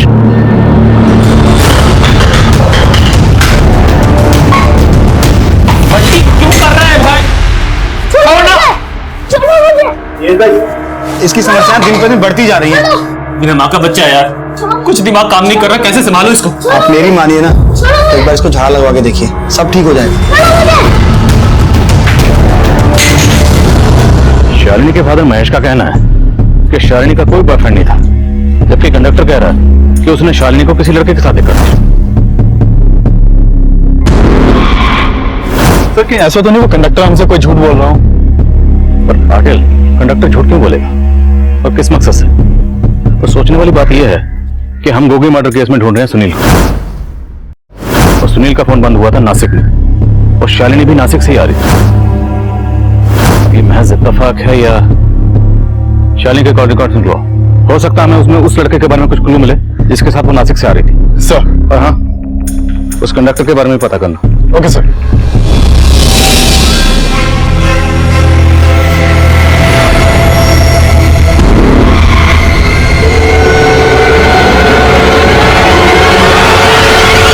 सर ये गोगी एक सलीम नाम के आदमी के यहाँ काम करता था। सलीम ने यही बोला कि गोगी ने अचानक से उसके यहाँ से काम छोड़ दिया। अब काम क्यों छोड़ा इसकी वजह पता नहीं चल पाई। मैं सलीम पे कुछ शक? सर कुछ कह नहीं सकते, he is a blind man. लेकिन मुझे आमना पर शक जरूर है और मैंने उसकी फील्डिंग भी लगा दी है। जब से गोगी की लाश मिली है उसका भाई सुनील भी गायब है। इस सुनील को ढूंढते रहो। इस केस में सुनील का मिलना बहुत जरूरी है।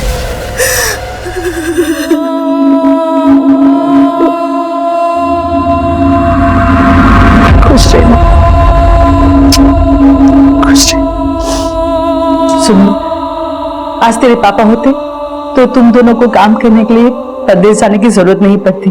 गोगी अभी छोटा है, नए शहर में ध्यान रखना अपने भाई का। अम्मा एकदम फिक्र मत करना हमारी, देखना हम वहाँ जाकर अच्छे काम का जुगाड़ कर लेंगे और फिर तुम्हें भी यहाँ से हम पूना ले जाएंगे।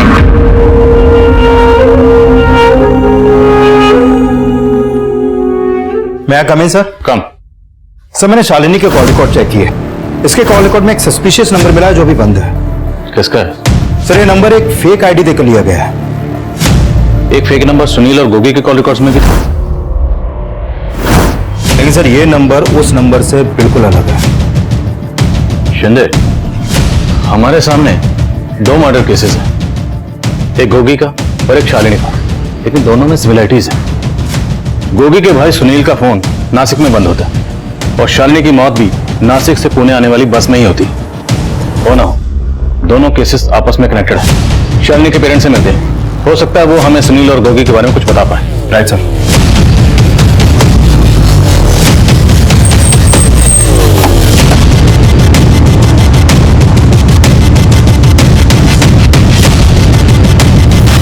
शालिनी लगातार इस नंबर के टच में थी। देखिए जरा, क्या आप जानते हैं नंबर किसका है? नहीं सर, इस नंबर के बारे में कोई अंदाजा नहीं है। साहब, हम आपसे एक बात बताना चाहते हैं। कहिए। दरअसल शालिनी के लिए कुछ गहने बनाए थे हम लोगों ने, अब घर में वो गहने भी नहीं है। लेकिन शालिनी के सामान में तो कोई गहने नहीं मिले। और ना ही इसकी बॉडी पर। तो जिस लड़के के साथ वो नासिक से आ रही थी उस लड़के ने उसके गहने। मैंने पहले भी आपसे कहा है कि शालिनी के जीवन में कोई लड़का था ही नहीं। महेश जी, हो सकता है जिस नंबर का जिक्र हम कर रहे हैं वो नंबर कोई लड़का इस्तेमाल कर रहा। अच्छा, आप ये सुनील और गोगी को जानते हैं? नहीं सर, पहले कभी देखा नहीं है इन लोगों को। महेश जी, हमें शालिनी के सामान की तलाशी लेनी होगी, शायद उससे हमें कुछ क्लू मिल सके।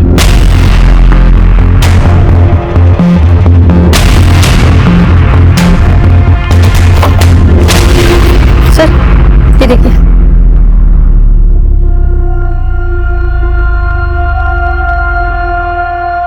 ये बच्चे कौन है शालिनी के साथ? सब शालिनी भरतनाट्यम सीखती थी ना, उसने अपने मैडम के साथ एक प्रोग्राम में पार्टिसिपेट किया था। ये वहीं के फोटोग्राफ्स हैं। क्या नाम मैडम का? मीरा। शालिनी और उसके दोस्त मीरा मैडम के पास ही डांस सीखते थे।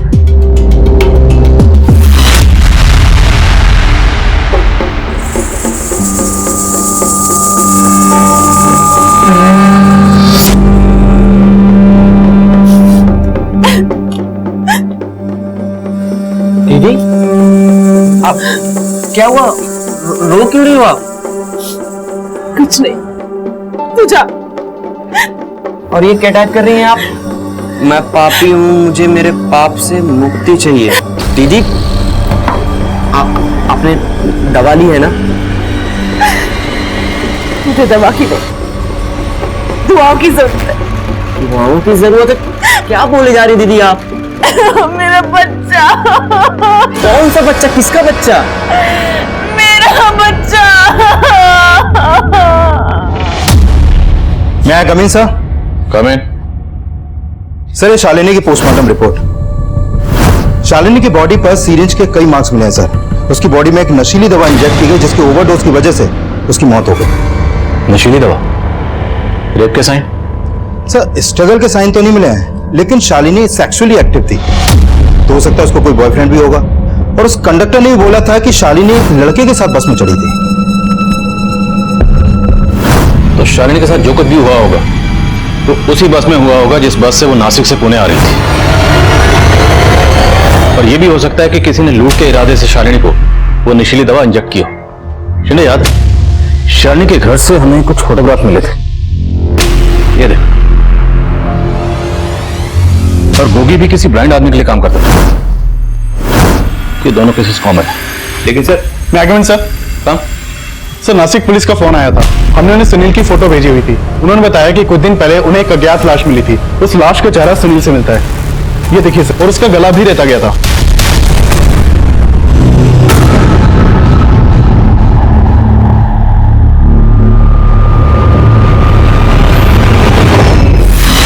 सुनील को हम उसके छोटे भाई गोगी के कत्ल का सस्पेक्ट मान रहे थे, लेकिन सुनील खुद ही विक्टिम बनकर सामने आया था।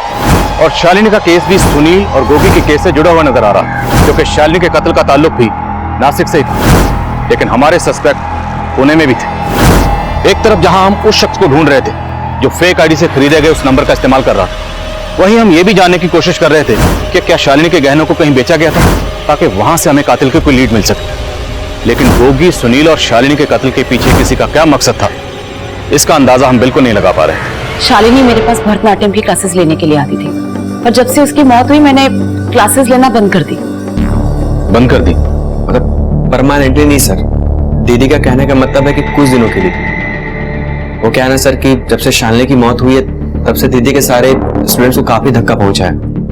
ये आपके भाई? जी। हमें शालिनी के घर से कुछ तस्वीरें मिली हैं और हमें पता चला कि शालिनी ने आपके साथ कुछ प्रोग्राम किया था। आप बता सकते हैं तस्वीरों में ये बच्चे कौन? सर, ये जीवन शांति एनजीओ के बच्चे हैं, और इन लोगों ने मुझसे रिक्वेस्ट की थी कि मैं इनके प्रोग्राम में अपने स्टूडेंट्स के साथ परफॉर्म करूं। अच्छा, सलीम खान, कि ये भी इस एनजीओ से जुड़े? नहीं सर, इन्हें मैंने कभी पहले वहां नहीं देखा। अच्छा, शालिनी आपकी स्टूडेंट रही है तो आप उसके बारे में काफी कुछ जानती होंगी। क्या शालिनी की लाइफ में कोई लड़का था? जाहिर सी बात है, अगर कोई होगा तो यहां भी आता रहा होगा। नहीं सर, मुझे इतना तो नहीं मालूम, पर वो लड़की करियर के लिए बहुत फोकस थी, बहुत पैशनेट थी। मीरा ताई, मुझे ना टीवी शो के डांस कंपटीशन में पार्टिसिपेट करना है। आप मुझे गाइड कर सकती है कि उसके लिए मुझे क्या करना होगा? फिर वो 2 दिन तक मेरी क्लासेस में आई ही नहीं, तो एक दूसरी स्टूडेंट ने मुझे बताया कि उसने कुछ सीक्रेट प्लान किया था। Secret plan? उसके बारे में मुझे कुछ मालूम नहीं। अच्छा, आपने एनजीओ का नाम क्या बताया? जीवन शांति। अरे मना किया था ना तुमको, मना किया था ना। छोड़ो मुझे प्लीज, छोड़ो ना मुझे प्लीज, छोड़ो ना।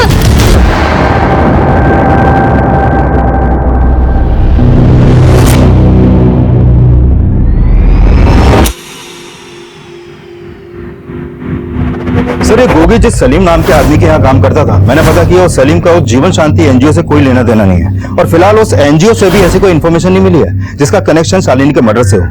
लेकिन सर, इस सलीम के बारे में कई बातें पता चली है। पेशे से हकीम है, लेकिन लोगों की नब्ज देखकर उनकी भविष्यवाणियां भी करता है। ये आमना भी सलीम पे यहाँ काम करती है, और उसने गोगी को वहाँ काम पे लगाया। आमना के खिलाफ कुछ मिला? सर, उसके बारे में एक बात पता चली है। गोगी की मौत से कुछ दिन पहले ये आमना 2 दिन के लिए कहीं पर गायब हो गई थी, और उस दौरान उसका फोन भी बंद था, और सर उस समय गोगी का फोन भी बंद था।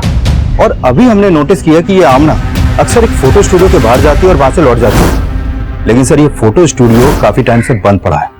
पता करो स्टूडियो किसका। और शालिनी की डांस देखे मीरा ने कहा कि शालिनी के फ्रेंड्स ने उसे बताया था कि शालिनी के पेरेंट्स जब औरंगाबाद आए थे तब उसने कुछ सीक्रेट प्लान किया था। शालिनी के फ्रेंड से मिले, हो सकता है वहां से कुछ क्लू मिले। सब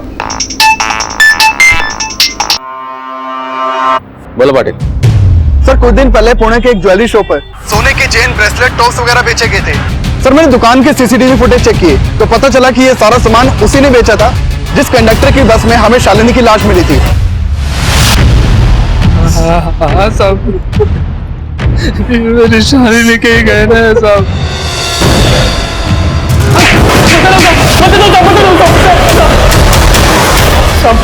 मानता हूँ कि मैंने उस लड़की के गहने चुराए थे, लेकिन मैंने उसको मारा नहीं साहब। गहने चुराने के लिए तूने उसे जमीन का इंजेक्शन दिया था।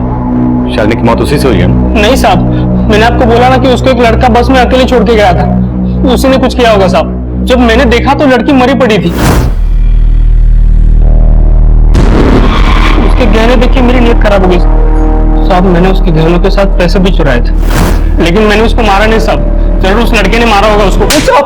ये तो माना तुम कि पैसे और गहने चुराए थे, अब ये भी मान जा कि बकवास कर रहा है, झूठ बोल रहा है, कोई लड़का नहीं था। झूठ नहीं बोल रहा हूँ साहब, वो लड़का था। ऐसे नहीं मानोगे? टिकट काटो इस कंडक्टर। साहब मेरे यकीन कीजिए साहब, वो लड़का था साहब, मैं झूठ नहीं बोल रहा हूँ साहब। सर, शालिनी ने अपने पेरेंट्स के एब्सेंस में कोई सीक्रेट प्लान तो किया था। सुमन, तुझे पता है मेरे पेरेंट्स औरंगाबाद जा रहे हैं और 2 दिन के लिए मैं घर पे एकदम अकेले हूँ, लेकिन इन 2 दिनों में मैं बताना क्या प्लान है तेरा? इट्स अ सीक्रेट, तुझे बाद में बता दूंगी। उसने क्या प्लान किया था ये मुझे नहीं बताया। अच्छा, ये शालिनी का कोई बॉयफ्रेंड है? उसका कोई बॉयफ्रेंड नहीं था, लेकिन क्या? सर, मीरा मैडम का भाई सचिन शालिनी को लाइक करता था सर। उसने एक बार ही उसे प्रपोज भी किया था, पर शालिनी उसे पसंद नहीं करती थी। शालिनी और उसका कुछ दिन पहले ही झगड़ा भी हो गया था। ये क्या तरीका है? तरीका तो बहुत अपनाया, लेकिन क्या है ना शालिनी जी, क्या भाई नहीं करती? तो फिर शालिनी ने मीरा को उस बारे में कुछ बताया? सर, उस दिन के बाद तो वो क्लास आने ही बंद कर दी, तो वो मीरा मैडम को क्या बोलती? मीरा मैडम को तो खुद शालिनी से चिढ़ होने लगी थी। कैसे चिढ़? शालिनी ने एक बार हिप हॉप सीखने के लिए बोला था। मीरा मैडम को लगा कि उसने भरतनाट्यम का इंसल्ट कर दिया। सर, वो बड़ी अजीब सी थी। शालिनी के बाद तो हमने भी क्लास लेना बंद कर दिया।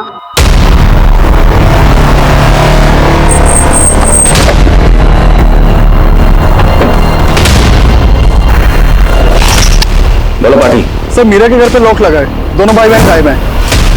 तो हो सकता है सचिन ही वो लड़का हो जिसने शालिनी को बस में बिठा। मुझसे याद नहीं आ रहा सर, शायद वो लड़का कोई और था। अभी वक्त है, ठीक से सोच ले, कोई लड़का था भी या नहीं। मैं पिटाई के बाद झूठ नहीं बोलूंगा साहब, और ये कोई पहली बार नहीं हुआ मेरे बस में। कुछ टाइम पहले भी ऐसे ही हुआ था, तब एक लड़का और लड़की थे बस में साहब। वो दोनों नासिक से आ रहे थे। अचानक से उस लड़की की आंख खुली और उसने उस लड़के को पूछा कि वो इस बस में कैसे आई। इसकी बात कर, कौन थे वो? मालूम नहीं साहब, ये लड़का छोटी उम्र का था, 18 साल का भी नहीं होगा, लेकिन लड़की बड़ी थी।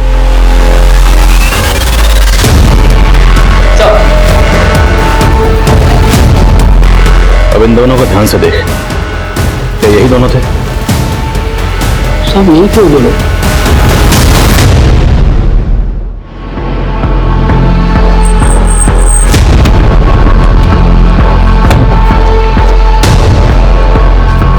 अब आमना भी अपनी मां फरीदा के साथ गायब थी और बस कंडक्टर के बयान से लग रहा था कि शालिनी की तरह गोगी और आमना को भी नशीली दवाई खिलाई गई थी जिसका उन्हें जरा भी इल्म नहीं, और आमना गायब थी। और मीरा का इस तरह गायब होना उसे हमारा सस्पेक्ट बना रहा था। हम मीरा को ढूंढ रहे थे, तभी उसका भाई सचिन जल्दी हमारी गिरफ्त में आ गया। सर, मुझे यहाँ क्यों लाया? पहले तू बता, तेरी बहन कहाँ? मीरा? मुझे नहीं मालूम, लेकिन हाँ वो कहीं शहर से बाहर गई है। दीदी, ये बैग लेके कहाँ जा रहे हो आप? जा रही तुझसे तंग आकर। अब तुझे जो करना है कर। दीदी, लेकिन कहाँ गई ये मुझे नहीं पता। शालिनी को नासिक लेकर तो ही गया था ना? नासिक? मैं तो साल भर से नासिक है, मैं तो पुणे से ही बात नहीं गया। तो शालिनी से मेरा क्या मतलब है? तेरा क्या मतलब? रुक, तेरा क्या मतलब नहीं है? तेरे मोबाइल में शालिनी का वीडियो क्या कर रहा है? मुझे नहीं पता सर, ये वीडियो कैसे है मेरे फोन में? विष्णु, पता लगाओ। नहीं सर, बताता हूँ मैं। सर, मैं शालिनी से प्यार करता था, इसलिए मैंने उसका वीडियो बनाया सर। उसको गर्लफ्रेंड भी बनाना चाहता था। उसने तुझे भाव नहीं दिया तो तूने उसको ऊपर पहुंचाने का इंतजाम कर लिया। इस लड़के को भेजा था उसके साथ बस में। कौन लड़का सर? मैं किसी को नहीं जानता हूँ सर, मैंने किसी को नहीं मारा सर। तूने नहीं मारा था, किसने मारा? तेरी बहन ने? सर, तो उसके चक्कर में मुझे क्यों मारे सर? पता नहीं उस पागल ने क्या कर दिया सर। कौन पागल? उसका सेक्रेटरी से इलाज चल रहा था। वो जब भी अकेले में रहती थी बड़बड़ किया करती थी सर कि मैं पापी हूँ, मैं पापी हूँ। पता नहीं सर उसको क्या हो गया था सर। उसके चक्कर में मेरा क्यों मुंह सुझा रहे हो सर? जाकर दीदी को ढूंढो, उसी ने कुछ किया होगा सर, सच्ची कह रहा हूँ मैं।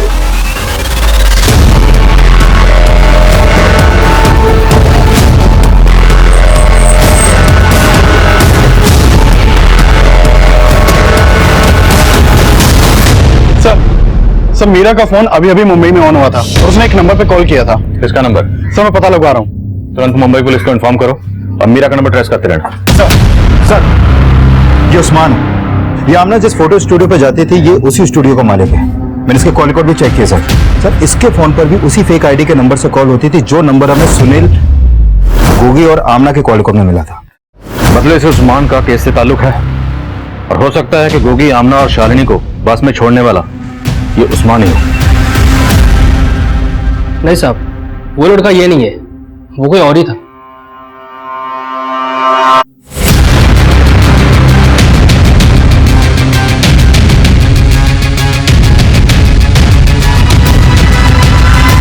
हालांकि उस बस कंडक्टर ने उस्मान को आइडेंटिफाई तो नहीं किया, लेकिन ये उस्मान तभी से गायब है जब से मैं गोगी की लाश मिली। उस्मान के बारे में पता कर। Coming sir. आओ देशमुख। सर, आमना से जुड़ी एक और बात पता चली।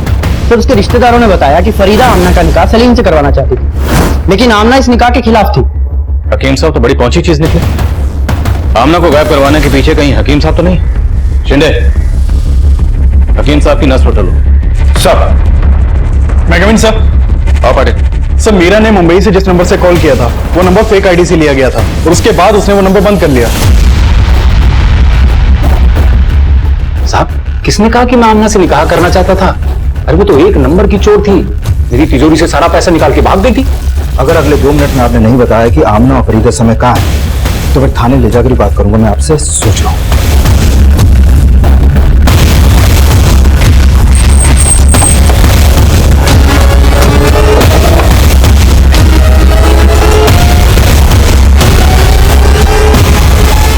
सर, मेरी अम्मी सलीम से जबरदस्ती मेरा निकाह करवाना चाहती थी, लेकिन मैं उसके खिलाफ थी, इसलिए उन्होंने मुझे बंद कर दिया था।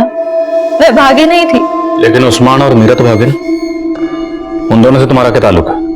सर, मैं किसी मीरा को नहीं जानती, लेकिन उस्मान एक नंबर का कमीना है। वो उसी की वजह से मैं और गोगी। साफ साफ बोलो। सर, मैं हमेशा से मॉडलिंग करना चाहती थी और उस्मान ने मेरा पोर्टफोलियो बनाया था। उस्मान ने मुझे एक फिल्म भी दिलवाई थी। फिल्म? सर चीट किया था उसने मुझे। उसने कहा कि उस फिल्म की शूटिंग नासिक में होगी। अम्मी तो जाने देती नहीं, इसलिए सलीम के घर से चोरी करके भाग गई और गोगी ने मेरी हेल्प की थी और हम नासिक चले गए। नासिक स्टेशन के पास में 2 औरतें हमें रिसीव करने आई थी। फिर नासिक में एक बंगलो में लेकर गई वो हमें।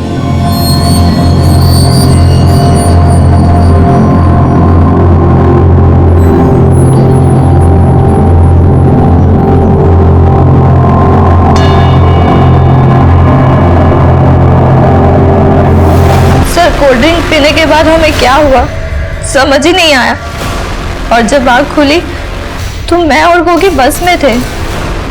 तब कुछ समझ में ही नहीं आ रहा था मुझे, लेकिन मेरे साथ कुछ गलत हुआ था। मेरे साथ उन्होंने गोगी को भी। लेकिन तुम कह रही हो कि तुम बेहोश थी, तुम्हें बिल्कुल होश नहीं था, तो तुम्हें कैसे पता कि उन लोगों ने वो? क्योंकि सर थोड़े ही दिनों के बाद मुझे और गोगी को पता चला कि हम दोनों की वीडियो इंटरनेट पे।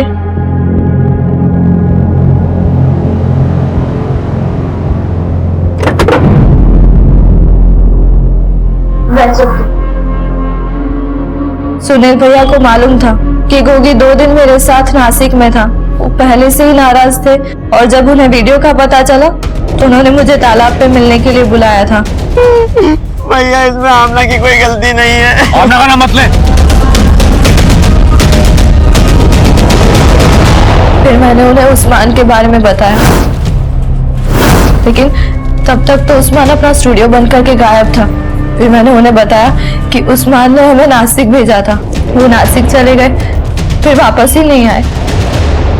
उस फेक आईडी से लिया गया नंबर उस्मान का था? नहीं सर, उस्मान ने जिससे काम दिलवाया था वो उसका नंबर था। उसने अपना नाम हैरी बताया था। नासिक में वो बंगलो कहाँ जहाँ वो लोग तुम्हें लेकर गए? बंटी खाना खा लो। नहीं खाना मुझे। अपने हाथ से खा ले, अपने हाथ से खा ले, अपने हाथ से खाओ। पता करो नासिक में अग्निहोत्री बंगलो कहाँ है और उस्मान को ढूंढो। सर माना ही उस्मान इस केस का गेम प्लेयर है, लेकिन मीरा के गायब होने के कहानी को समझ में नहीं आ रही।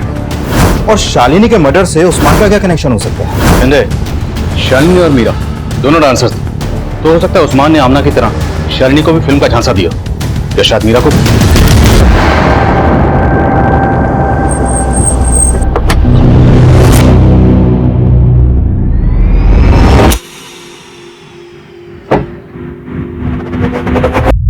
आओ मीरा, आओ बैठो। सुनो, 2 घंटे बाद तुम्हारी शूटिंग है, तुम्हारे लिए ठंडा भिजवाती हूँ। चल बैठ बैठ।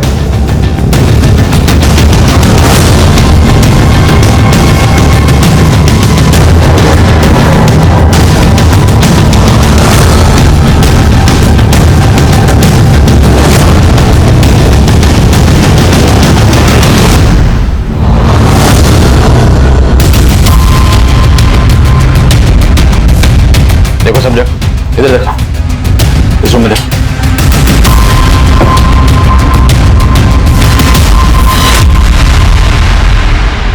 साहब वो मेरा बेटा है, बंटी। तो उसे बांध कर क्यों रखा हुआ था? वो ठीक नहीं है साहब, उसका मानसिक संतुलन बिगड़ चुका है।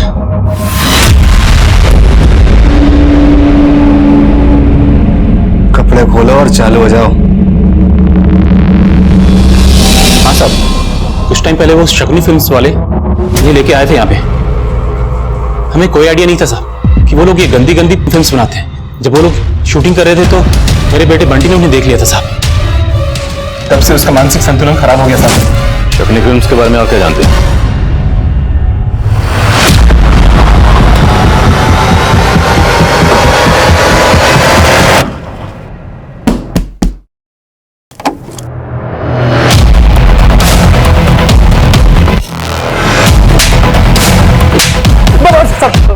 बताता हूँ साहब, मैंने आमना को शूटिंग दिलवाई थी और उसको नासिक भेजा था, और फिर वहां हैरी ने उनकी फिल्म बनाई थी और उन्होंने ही उनको बेहोश करके पुणे की बस में बिठाया था। आमना ने सुनील को मेरे बारे में बोला तो वो मुझे ढूंढता हुआ नासिक आ गया और मुझसे हरी सिंह के बारे में पूछने लगा और बोला कि अगर मैंने उसको नहीं बताया तो पुलिस में जाएगा। फिर मैंने उसको बता दिया और तब फिर मैंने हैरी को भी बोला कि सुनील उसके पास जाने वाला है। फिर हैरी और उसके आदमियों ने सुनील को नासिक में टपका दिया।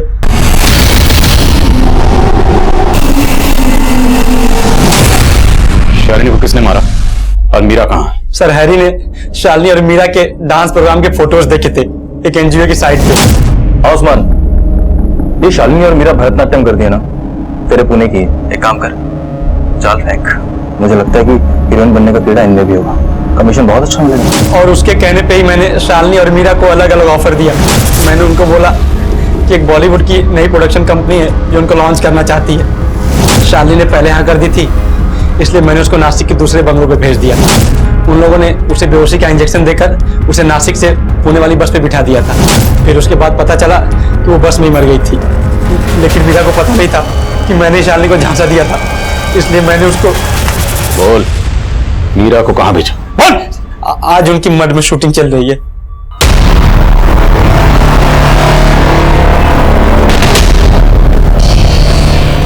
इसे बेहोशी का इंजेक्शन दे और पुणे की बस में बैठा। ठीक है।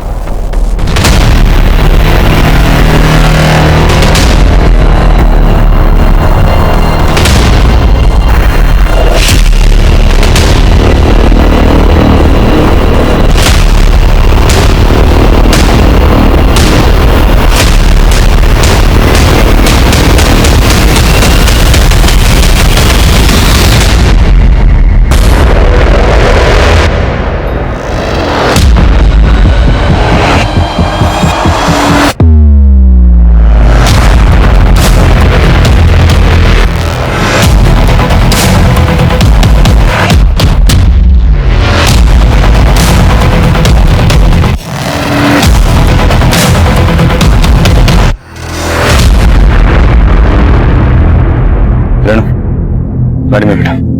ये मुजरिम पहले भी कई लड़के लड़कियों को अपने जाल में फंसा चुके थे, लेकिन हमारी टीम ने इस फिल्म यूनिट का भांडाफोड़ किया, जिसके चलते उस्मान और हैरी समेत कई गिरफ्तारियां हुई।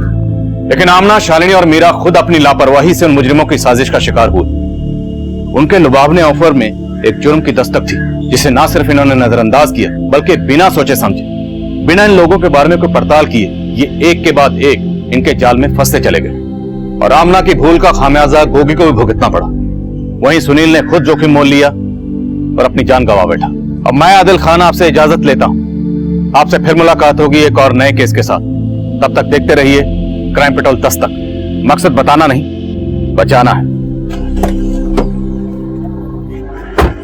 क्राइम पेट्रोल के ऐसे ही मजेदार एपिसोड्स देखने के लिए हमारे चैनल को सब्सक्राइब करें